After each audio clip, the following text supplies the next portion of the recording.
All right, so welcome to Learn to Run info session. I am Jashley DeCruz. I am a fitness and wellness consultant at TELUS Healthcare Centers. So today's presentation is just to introduce you into running, whether you're new or even if you have run before and you just sort of want to join in on a community of runners virtually, then this is the place for you to be. So we'll go through what you can expect from today's session. So to start, we want to make sure that before you actually start running, that you go over a small checklist of things to get you started. We'll also go through what you can expect and things to consider during your virtual runs. You'll get a glimpse into the 8-week program that is modifiable to meet your needs. We'll go over some running myths, sort of debunk some that if you are a new runner, you might have some unsure ideas about. We'll also go through some common injuries that you can experience when running. We'll talk about weather considerations now that it's summer. We want to be more mindful of the heat. And we'll go through how you can plan your route and some apps that can help you stay accountable. And then at the end, we've got some time for some questions. So before you get started, of course, we want to make sure that you are physically able to do this. So we want to make sure that if it's your first time trying out running, it's always best to try to seek out some medical clearance beforehand, just to make sure that everything's all good. Also, your doctors will have a medical history of any medications you're on or any other conditions that you may have had in the past or injuries, so they'll know the best route for you to take. If you have a diagnosis of heart disease, stroke, or any pain or discomfort in your chest, if you've experienced any shortness of breath at rest, if you have any chronic conditions, diabetes, if you're taking any medications, or even if you're pregnant, just always double check with your doctor. And if you want a more extensive list, you can always check out the Get Active questionnaire, which I can send out to you if you wanted to go through that to check off some stuff before you officially start running. So what to expect from this program? We will be meeting virtually on Zoom with me, your run coach, to discuss your progress, and we'll run together. So you might be expecting that the camera will be on, but you have the option of turning your camera off and keeping yourself on during the call. The goal is to have everybody warm up together so we can see each other, do a warm up. Then you can shut your cameras off or log off, go for your runs, and then at the end you can turn your cameras back on, and then we can do a cool down and stretch together. So I want to stay online with you guys while you're running. So if you did have any questions throughout, or if I can also be the timer, because we are going to be doing sort of interval runs to work up to you running either 5 kilometers or 30 minutes. So I want to make sure that I'm available to you throughout your whole session. You will also be sent weekly emails with tips to help educate you and assist you with each run. So the weekly emails will just be on different topics, which I'll give you a glimpse into a little bit later. It'll just help give you the knowledge that you need going forward, even beyond the 8-week program. So as I quickly just mentioned, each run is going to be about 5 kilometers distance, or between 30 to 40 minutes in length. So the training schedule will give you a 5 kilometer guideline only.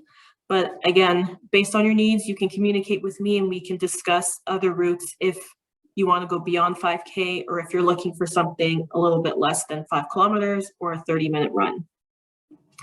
Some things to consider during your runs, although since it's virtual, we just want to make sure that you're also being safe. So being ready and dressed to run at start time, which will be 12 p.m. on Tuesdays. Wearing appropriate clothing for the weather. We'll be running rain or shine. So just make sure that you are prepared. The only time we will not be running is when it's thunder and lightning. We won't go outside. and we can just stay online and have a virtual chat and check in to see how your progress has been going if we don't actually go outside, and you can make up that run another day during the week.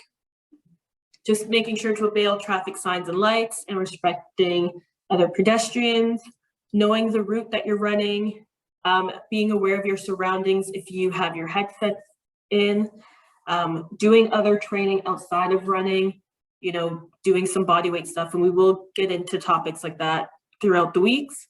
And making sure that if you are experiencing any pain, just to stop. If it hurts, just stop. You can walk it out, you know, and make up that run another time. So never apologize for your pace. If you don't get to the, you know, 5 kilometer mark, or if you don't get through all intervals for that run, don't worry, it is your training. It's just the guidelines. So again, most importantly, we just want you to have some fun. So some details. We will be running this starting June 8th at 12 p.m. So 12 to about 12:40. So we'll meet for a warm up. We'll do the run together, and then we'll do a cool down.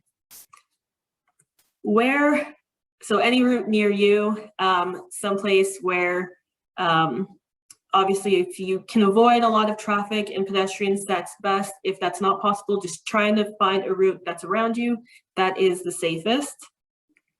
How, as I mentioned, Zoom meetups before and after the run, or you can even stay on during. And why? So my why is because I want to encourage you guys to get active and encourage you to get outside, especially when the nicer weather is around.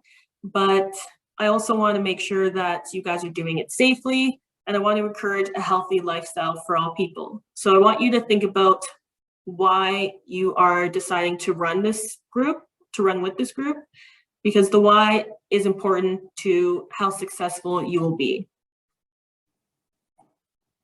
So a little glimpse into the 8-week program. They are split into 4 days a week. So this is sort of just a guideline, you know, where you run day one, you rest, you'll run day 3, rest, you'll run day 5, 6, day 7, rest. Of course, you can modify this as you need. It's just a guideline. It just takes the planning out of everything for you. So again, the first week, for example, so June 8th, we'll be running 2 minutes, walking 4 minutes, repeating 5 times. So it's just interval training to try to help you run longer, with the goal being to run for 30 minutes nonstop, or 5 kilometers at the end of the 8 weeks. So glimpse into our weekly topics. So just sort of an intro to running. We'll be talking about running form, as that's important. We'll be going through the importance of warming up before a workout. We'll be talking hydration and nutrition before and after your runs. We'll be going through stretching and cooling down and the importance of that. Running gear, exactly what you should be purchasing if you wanted to get some running stuff. Strength training and why that's important for runners. And then week 8 will be goal setting. So goal setting beyond the 8-week program, if you want to continue running in towards the fall, or even into next year when running season starts up again. So just how you can set your goals up for that. So this is just a glimpse of what the topics will look like when they're sent to you via email. So let's debunk some running myths. Number 1, the more often I run, the better I'll get. So that is not always the case, because doing continuous training and doing a high volume of training can actually do more harm than good. So you can obviously, you increase your risk of injury, you increase your risk of overworking yourself, and your performance will also decrease with that. But also, more importantly, your recovery time, you won't really have any recovery time if you're running more often. So you want to make sure that your muscles are recovered properly and they can adapt properly to your workout to better your performance. Running at a slower pace for longer is better than running faster for a shorter period of time. So as you notice, the 8-week program was in an interval sort of formatting, so varying intensities is crucial for better performance. It also helps to increase your cardiovascular system. You recruit different muscles whether you're using short twitch, fast twitch, or slow twitch muscle fibers. And it can also help with some body composition goals if that's something that you are looking for. Drink as often as you can to make sure you stay hydrated.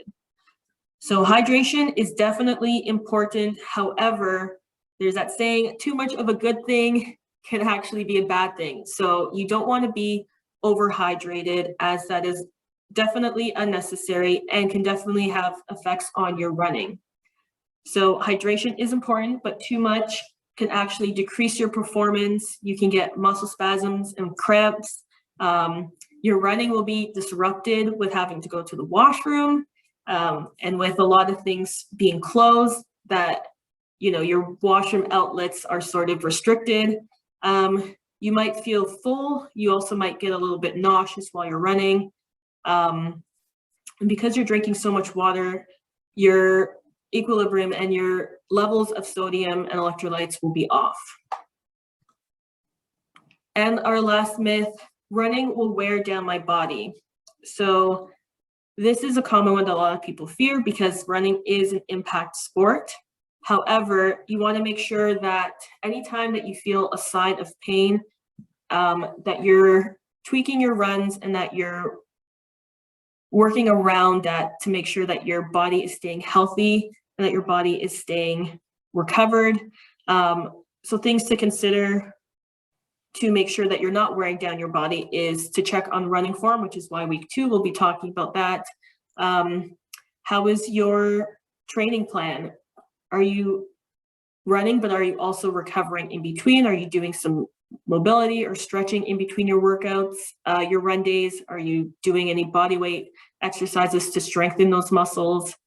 If you've had any past injuries, are you treating that? Has that recovered? Checking in with nutrition, how that makes you feel during and after your runs. And are you giving yourself enough time to recover?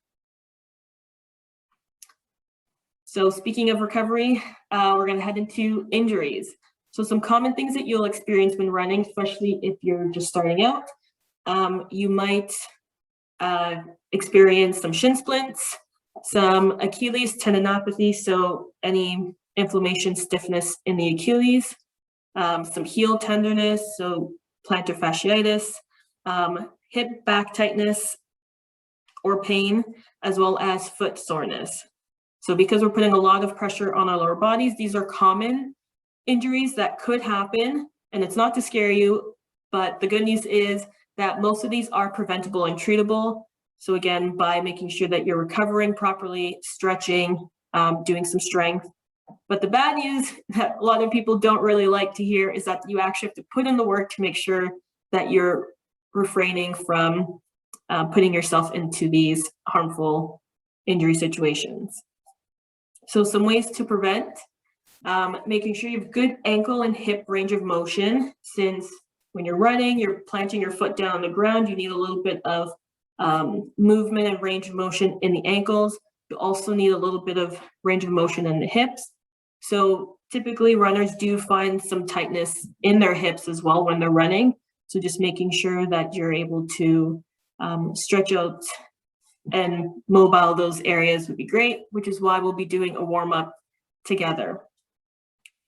Making sure that the muscles around the hips and knees are also strong. So we're looking at the posterior chains. So your glute maximus, your hamstrings, the anterior part, so the front of your legs, those quads, and the front of your hip flexors. Then we're also looking at the lateral sides, your glute medius and your hip adductors as well. And just making sure you have good hip and core coordination. So we do have lots of videos for you guys to tap into if you're looking for some stuff, some workouts to help work out these things. and making sure that you also have a proper warm-up again. Okay, so some weather considerations. So I did mention we are starting this in June, so the weather is definitely getting hotter. So we want to keep some things in mind when we are getting out to run, especially between the 12 to 12:40 time frame. Typically, it's lunch hour, so it also is typically the hottest part of the day. So we want to make sure that if you are going to run on Tuesdays during this time, we want to make sure that you're aware of things that could happen. So heat cramps. Heat cramps are just muscle spasms that are caused by large fluids and electrolyte losses from sweating. So a way to combat that is just to make sure that you stay hydrated before your runs and that you get enough electrolytes as well before or after your runs, or even from a banana to help relieve those muscle cramps. They could happen right after, or they could happen a couple hours after your runs. Severe dehydration. So as we talked about, you don't want to be too overhydrated, but you want to make sure that you do have some fluids throughout the day, not just the hour before you run. If you're dehydrated, you might experience some dizziness, fatigue, and even some mental disorientation. Next, we're going to talk about two other key things that we want to make sure that you're aware of during summer running. Heat exhaustion. So if you're working out too hard in the heat, you might come down with heat exhaustion. So you're dehydrated, you've got a headache, your body temperature is up to about 104 degrees Fahrenheit. So especially if you're beginning to run, you're not accustomed to running in the summer heat. So this might, it's not to scare you, it's just something to be aware of. So it could happen. So main point here, if you do feel like you have that, just stop running, get out of the sun, cool down, preferably somewhere air conditioned if that's possible, or just in some shade. And then a more severe form of heat exhaustion is heat stroke. So your core body temperature goes over the 105 degrees, and you typically will experience some disorientation, clumsiness, poor balance, confusion, and immediate attention is required. So I'll go through the difference between heat exhaustion and heat stroke. So this is a great chart from the Canadian Red Cross first aid site. So signs and symptoms, so heat exhaustion, your skin to the touch will be warm, and it'll also be moist and sweaty. For heat stroke, your skin will be hot to the touch, but it will be dry. So we did talk a little bit of some of the physical symptoms you might experience, and some mental symptoms that you might experience as well. And then breathing. So the difference between heat exhaustion is your breathing's normal, but heat stroke, you have really fast and like shallow breaths, and your heart rate will feel a lot faster. So some ways that you can help yourself or help someone else if you see them, is just getting yourself out of the heat is number one. If you've got some tight clothing, just trying to loosen the clothing off. And just trying to, if you've got heat exhaustion, drinking some water. But if you've got heat stroke, just trying to make sure that they're out of the heat, and just calling for help if that situation does arise. So just some things to be aware of. But again, not to scare you, just to make you aware. So now that we've pretty much covered a lot of things, one thing you might be thinking is, okay, so we're gonna run maybe once a week together and I have to run on my own. How can I keep track of my progress? So there are lots of apps out there that will help you to keep yourself accountable. So I'm here, of course, to help keep you accountable. So you can always reach out to me anytime. That's why the Tuesday groups are, that's why they're there, is to help you so that you can come in Tuesdays, keep yourself accountable. But then on your off days, there's some apps that you can use. You can use Strava. Some of these apps you can also share with other runners as well. So you can share your routes that you're taking. So Strava is good for that. There's also Map My Run, so you can sort of find areas near you that do have like a good running path. There's Pace Pedometer if you want to keep track of your pace. Typically, beginners I wouldn't really worry about your pace yet, but that could be a goal of yours to think about beyond the 8 weeks. Once you do that, you might want to think about pace, and that app would be great to use. Then there's also the Nike Run Club and Adidas running app. They're also there to help you. These are all free. You do have to pay for some features, but the free options are very useful. So that was a lot. So if you have any questions, you can feel free to take this time now to ask them. But I also do have an email if you did want to reach out to me, da_cruz@telus.com. So anytime you need to reach out, that is where you can reach me. So thanks for joining. If you have any questions, now is the perfect time to ask.